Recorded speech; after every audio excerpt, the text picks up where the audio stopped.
Welcome, dear listener, to That's Just Ridiculous, a podcast featuring me, Paul Fryer. And me, Guy Kennaway. And it's getting colder now. The winters are drawing in, so it seems anyway. Yeah. And summer is but a distant memory. Yeah, we've been going for a bit now. We didn't have to record many episodes, me and Paul, before we started fantasising about the mammoth, huge success that was on our hands and that was going to unfold in front of us. Obviously, we would never normally say it because it's extremely hubristic and rather tasteless, but it's just that we are such dreamers, both of us.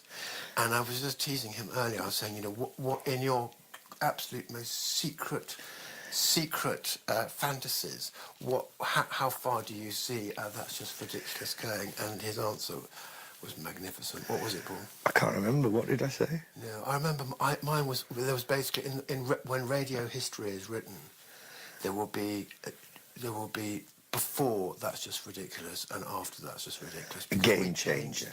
The way the whole medium was handled, was done. I'm not quite sure in what way. You said people would be fired, like all the producers. All the producers would go. It would be a bit. We're like a sort of punk radio. Yeah, like before and after punk rock. Yeah, absolutely, and grunge. What did I say? I didn't say anything, did I? No, yours were always, get those boys over here. We've got to sign them up.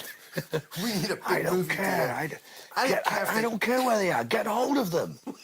And we've gone on a cruise to the Arctic Circle to try and escape all the media attention. This is it. The storm of media attention surrounding us.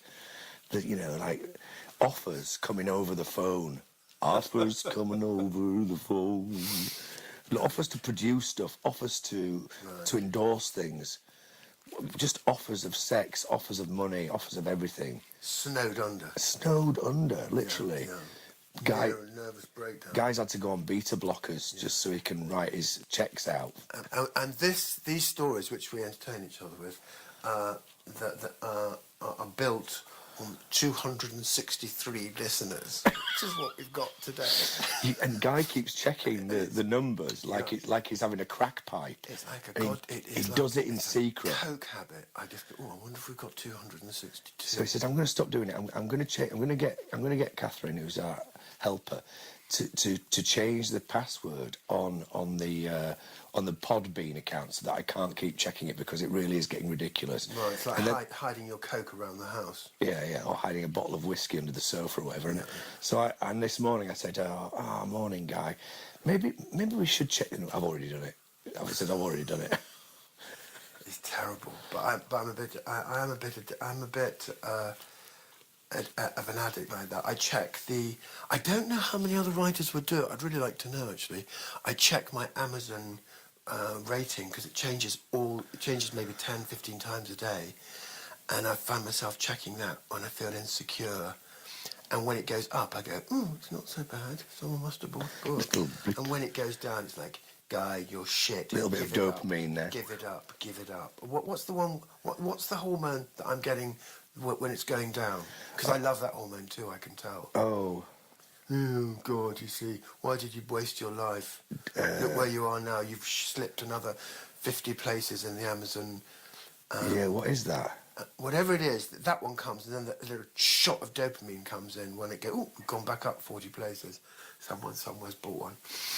It's a sorry way of living, but it's the way I live. It's the way I live. It reminds me when I used to be in a band when I was in my early 20s, and we used to get the papers every week and scan the reviews pages of the NME with the hope that somebody had been to one of our gigs and did us a little review. Right. But we never got them. No, well, of course, nowadays you have to do the review yourself. You would have just got someone to review it and put it in there. Well, that's how they used to do it then as well, wasn't it? We didn't realise you had to... It was payola. Yeah. I was just thinking about cocaine, actually. I wanted to talk to you because there are many bad things about cocaine, but one of the things that really doesn't help its cause as a drug is that with alcohol, there's lots of really nice rituals around it, whether it's mixing a cocktail or having a nice glass for some good wine, so you can see the colour of it and you can get the bouquet, or putting it with some good lime or lemon if it's a gin and tonic. And it's a massive array of ways of taking alcohol, and nearly all of them are to beautify the alcohol and to enhance the situation, enhance the experience. But cocaine has got really stuck, on a mirror in a bog. And I know, you know what I mean? And it's so inelegant. And I was just thinking about the rule. There are a lot of rules around drinking. Like, for instance, in this house, unless we're having a lunch, we don't really drink alcohol before 6. I'll look at my watch at 5:30 and go, oh, I've only got half an hour to go. Do you do that, or do you just drink all day long if you want to? Rarely drink before the evening. Yeah, me too. What is there a time that you've got? It depends on the day. If I'm having a shit day, then I sometimes will bring it forward a bit, but... Yeah, but basically around 5 or 6, is that Yeah. right? What about cocaine? Don't do it in the day. And do you do it before supper ever? Never. So it's after supper? Yeah. Right, I agree. I agree with that. And if people start taking coke in the day, I get a fair kind of number of alarm bells ringing in my head. I don't like it. In Jamaica, these two women came round and we got caned in the night. And then in the morning, I always sweep it away rather shamefully and guiltily, clean everything, put it away as if it was never in the house. And they just wandered in and said, "Hey guy, where's the rap?" And it was 10 in the morning, and I thought this was a real challenge to. It was a real challenge to sort of. Proprietary, to things being right. I thought this was wrong. That's like drug taking. But whereas what I do is just having a little gentleman's bump in the evening. Yeah. Whereas 10 o'clock in the morning, wow. But at festivals, that gets pushed to one side of it, doesn't it? Yeah, I think all bets are off on almost everything on festivals. But also, I wanted to just go back to the delivery system. There have been some creative forays into different methods of imbibing. Yeah, I remember in the pub dust. in the 70s or 80s, you would see guys with little necklaces with tiny spoons around there. Yeah, a little file. And then there was a bullet one where you kind of shook it to get it that into bullet thing, yeah. to get it into the into the into the delivery sort of You turned pod, a little and then- thing, and it was like a transparent That's it. perspex bullet. There were a number of different ones. I remember a brass one, and you could kind of load a sort of a little pod of it, and then sniff it, and the whole lot wouldn't come with it. You could dose yourselves. That's But right. it did mean that you were stuffing something up your nose that had just been up your mate's nose, and it's certainly not like having a really beautiful coupe of champagne bought on a silver salver. No, it certainly You've got a isn't, kind of snotty, or a tiny dildo which you've got to put. Or up a your, bloody £10 note. or a bloody £10. Which actually everyone's got really frightened of everyone getting hepatitis C at Yeah, one point. I'm not. It doesn't. That I think that there are more present dangers than that. Tell me, in the bog, do you crouch or lean over the bog seat, or are you on? Now they've removed all the systems. Actually, bog design and the removal of all horizontal levels is one of the most infantile and annoying features. Yeah. Of Groucho have done it, haven't they? There's nowhere to put your handbag now on the No, benches. that's right. They took all horizontal shelving out of the lavatory. I do think it's really measly of them to do that. That's pathetic. When they know what everyone's doing. Well, we're just going to have to put the bog seat down and do it on that. Well, that's what everyone does now, and it's a bit do revolting. you crouch or do you lean over? I crouch. Yeah, I would crouch too, and sometimes I see myself crouching, or I'm looking down at someone like you, some lovely person, crouching by the bog, and I'm thinking, what went wrong with cocaine's delivery? Why aren't the lovely rules and, for instance, the very fact that you have to go off and do it in pairs or on your own is just, if that was alcohol, it would be horrible. It's weird. Imagine you're all sitting around in a room and someone goes, "Here, do you want to?" And hand you a can of lager surreptitiously. You went into the loo. Took a swig. Left it on top, left it hidden behind the loo paper, and said to someone, "It's in the loo." It's in there, yeah. Alcohol would not have taken off. Isn't It it shows like- how good coke is. Isn't it like that in Saudi Arabia? Just to an extent. I don't, I've never been there, but I don't think you mess around with a can of lager in Saudi Arabia. No, you don't. No, you hide it. You have to hide it. Do you know what, though? I remember long ago in the colony room, when I was a lot more enthusiastic about these things and, eager to try new things, we heard about Elton John, or it might have been Stevie Nicks, who hired a dwarf to blow cocaine up his bumhole or her bumhole. Do you know this story? I have heard it about 10,000 times. Yeah, but so who did it then? What made it up, which is obviously what happened. Well, I did it. Well, you blew it up Stevie Nicks' bum. No, I had it blown up my bum by somebody who shall remain nameless in the colony room, leaning on the bar. What a horrible job that must have been. All I can say, I fucking pity them. What a disgusting job to do. It wasn't disgusting. It was fun. Well, it may have been okay for you. I can see the You've got a funny colour, guy. But the You've got a bit green round the gills. Was it a woman or a man who did it? Either way, it was a lady. It's a loathsome activity for the blower. Oh God. Ugh.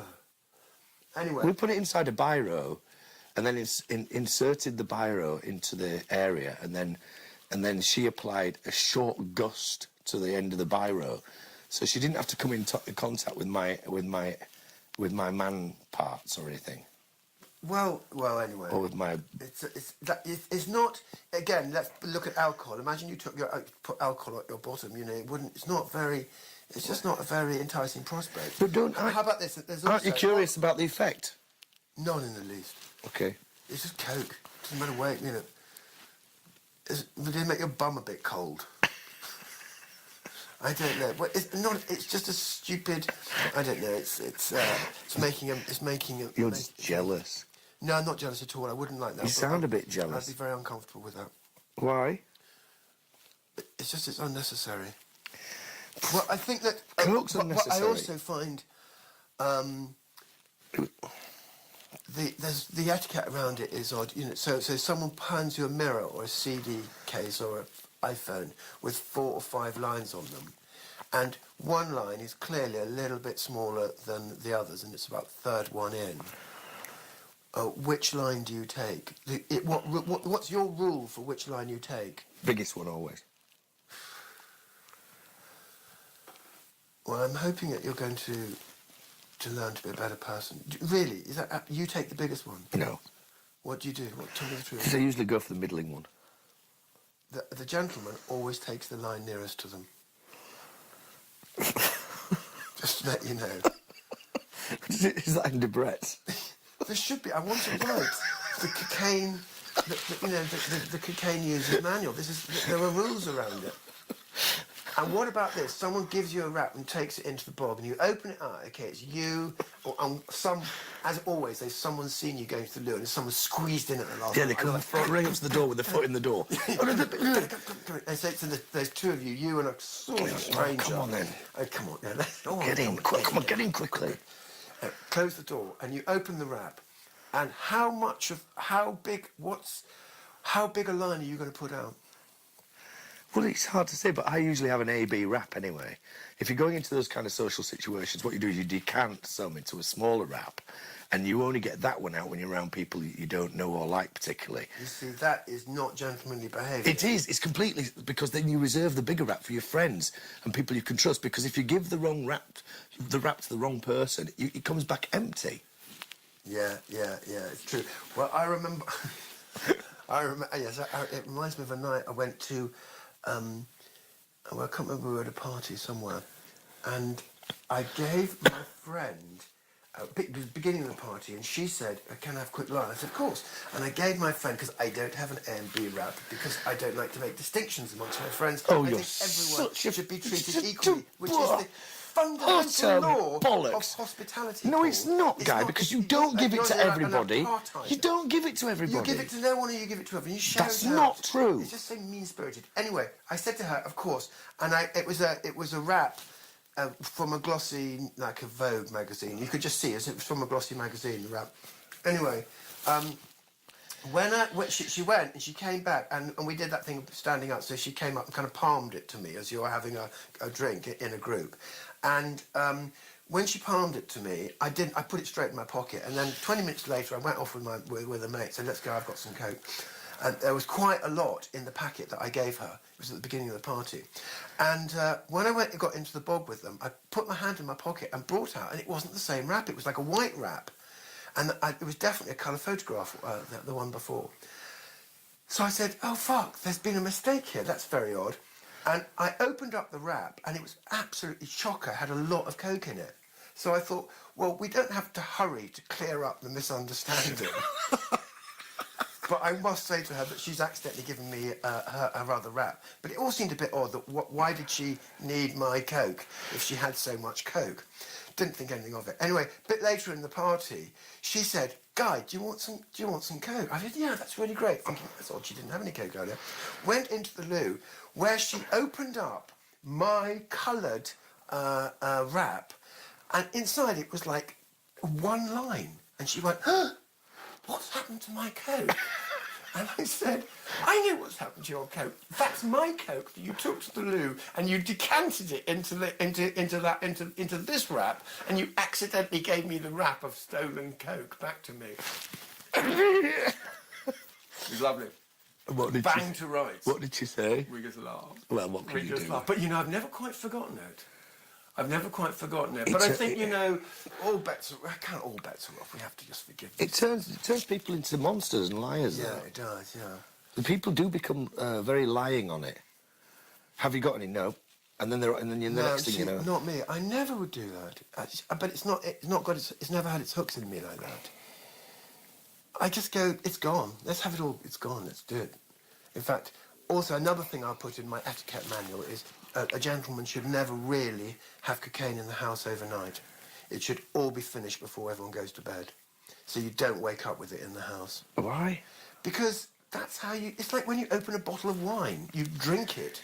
You don't put half an inch back in the fridge, or you don't leave it. You drink it. Yeah, but what if you don't want to take it all? That's ridiculous, Guy. That's a silly rule. Well, okay, because you don't. Otherwise, you wake up in the morning with it on your mind, and you don't want to have that. No, you don't. You just get on with the day. I mean, like I say, it's an evening thing anyway. Yeah, yeah. Some people really do go mad for it, though. Like that Danielle girl who burned all her nostril out and had to. Yeah. I mean, it literally takes so much it burns out the inside of their heads. And it must be a hell of a lot, because in my time I've taken quite a lot of it. And the inside of my nose, I think, is still pretty much in operation. Yeah, so how much must you do to do that to you? I have no idea, but a scary amount. Or it's very bad coke mixed with some nasal acid, or some. You know what I mean? It's basically she's taking Vim. That's what would tear your nose apart. Destroy melt the septum. The septum, yeah. Yeah. You have to have there was that person who had to have reconstruction surgery because the middle of her face collapsed. What was her name? Danielle Westbrook. There's another one I was thinking of in the 70s. Some famous person. She said she woke up one morning and her face, the middle of her face had fallen in. Not good. No, but worth it for the high. Anyway, I'm not that mad about it these days. No. Well, living in the country, it's not really a country pursuit. It can totally ruin a night, actually. Absolutely. Invariably does. Yeah. Invariably does. You know, one tiny bit at about, straight after supper, that's all we need. But instead of which, we just plough on until 4 a.m, absolutely ruining it. Yeah, talking shit. The same shit that you talked last time you did it, usually. A friend of mine, you always used to describe it as quality bollocks. There you go. Guy, you're talking quality bollocks. That's it, yeah. Yeah. I like the way some people really take against it. They attach a whole, like, social scene to it and a certain kind of character and are really vehemently against it. Well, actually, you get quite a lot of that around Glastonbury. They don't really like it around here. No. And I understand that. They consider it to be a materialistic, selfish, ego-driven, so ego-enhancing. Yeah. And I said it's all of those things. It's fantastic. And they're a bit against that because they're always trying to kind of, for some reason around here, they see the ego as a bad thing, and for the life of me, I can't work out where they're all trying to suppress their egos. How they're going to carry on without one, really. Oh, get anything done. Get anything done. Who got anything done without an ego? Well, yeah. I guess a slave, someone being just shouted at and told what to do. It'd be But if you're going to do challenging. something yourself, you've got to have an ego. And around here, it attracts people with very moderated egos, and particularly musicians. And they are quite skillful, these musicians, and they're good at playing their instruments. And the sign they have no ego is that they never really want to perform. They want to go and record on their own in their house. I've got a friend, and he's been on his album for 11 years, and I'm not exaggerating, 11 years. I think he's on track 7. And I just said to him, what you're missing is an ego, because anyone with an ego would say, I want to hear what people think about it. And my ego's so great, a bit like with this podcast, Paul, I don't care if I make a complete idiot of myself. My ego demands that I put something out there and just see how it is. And it could go so badly wrong. But because my ego's in control here, I can't stop it. And he just does not have that. He just goes, it's not quite right, guy. I just want to record the hand claps on track 3. I've got a really good person who's really good at clapping coming in from Amsterdam. And he just nurdles and nurdles and nurdles. And I said to him, it's because you've got no ego. You're just a craftsman. That's the difference, really, between a craftsman and an artist. An artist has this crazy ego that makes them push it out there. And it doesn't matter if it goes well or badly. They don't care. That is true. And why people are encouraged to suppress their ego, I really don't know, because I think they get frustrated and they get confused as to why they're not doing anything with their lives. Or producing anything. But the problem you've got there is that not everybody who's got an ego is interesting or talented. That's true. And you've got to listen to them as well. Yes. Well, it's like that line in Desiderata, listen to the dull and the ignorant, for they too have their story. It's like, why would you want to listen to them? Especially if they've got a big ego. Dull, ignorant people with an ego is really... On coke. Oh, God, you know what I mean? Yeah, 4 in the morning. Yeah. I can think of a few. But, I understand that loss of ego. I think it's very nice to be free of that as well. That's why I like to do, historically, I should say, I've enjoyed taking hallucinogens, because you end up somewhere totally different. You kind of look down on your own life in a way, or you step outside of it.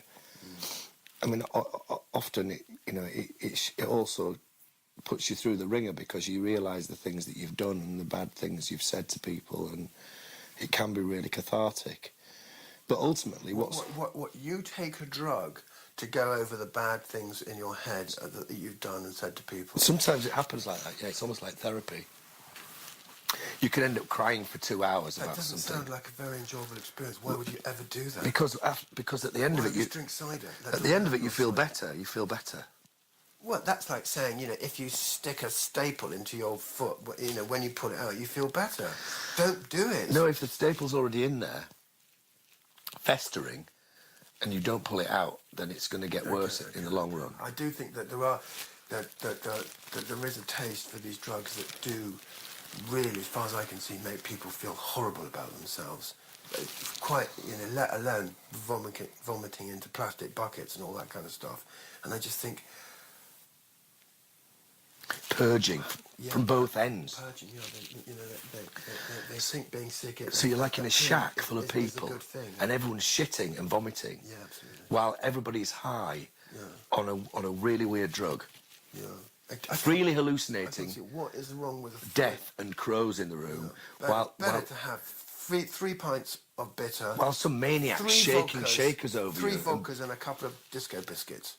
Is that what you think? That's a proper, a more reliable course of having fun than sitting in a shed with some wanker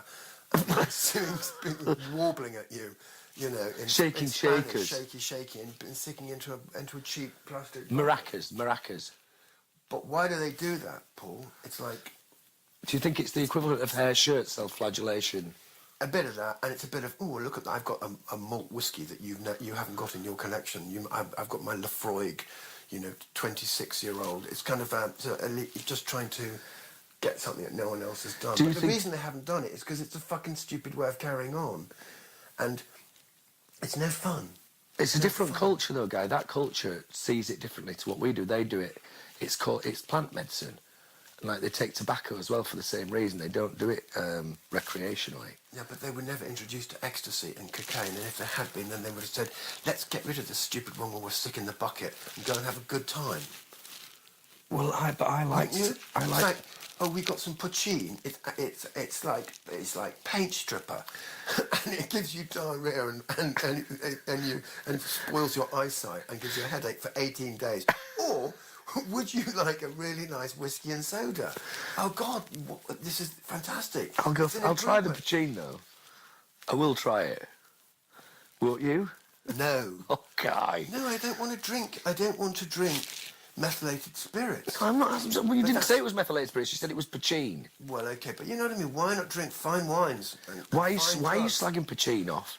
Okay, anti-Irish. I'm trying There's to something. There is something a little bit. I'm trying to slag ayahuasca off. Yeah. Although I've never taken it, but it never stops me in most things. Unresearched, totally unresearched paper. My friend had it, and he said, "I take ayahuasca." Paul is Italian, and he goes, "It's great. You have to try."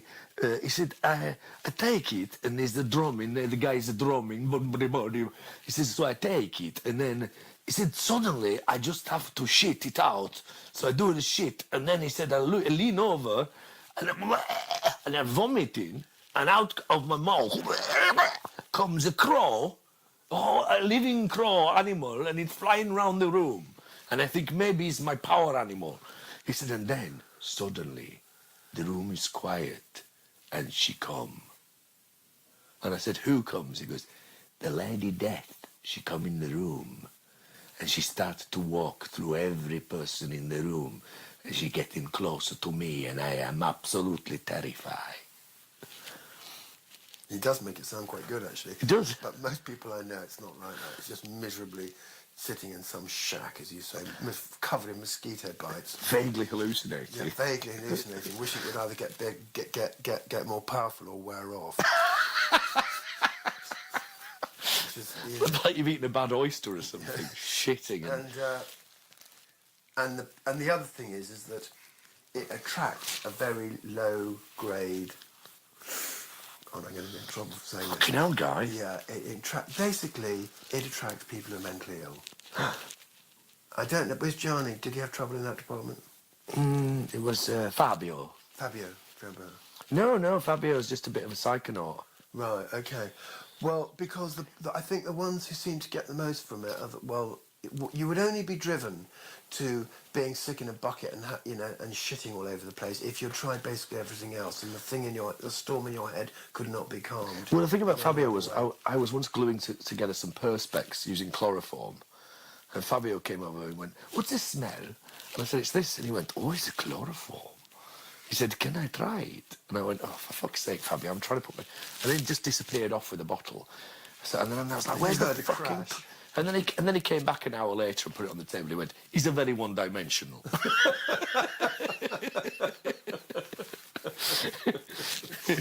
Have you ever sniffed glue? Yeah. At art college. Right.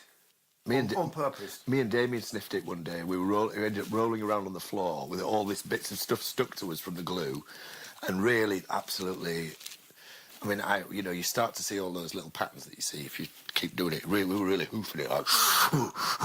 You put it in a plastic bag? No, we had it out of a can of Evo. We were just like hoofing it, and then the tutors came in and caught us doing it, and it was only about day 3. Right. It wasn't good, actually. They really marked our cards. But we were only. How old was I? 18 or something. You do stuff like that. Yeah. We couldn't get hold of drugs then, you see. No, exactly. Yeah, I remember. Yeah. Couldn't get hold of them. But what about the? I'm enjoying this podcast again now because I was talking to you then, and what I realised is that yesterday, and maybe occasionally at other times, I start slightly leaving the room as I'm talking, rather than just talking to you. Huh. And I don't want to. I think I have to let myself and let the pod down.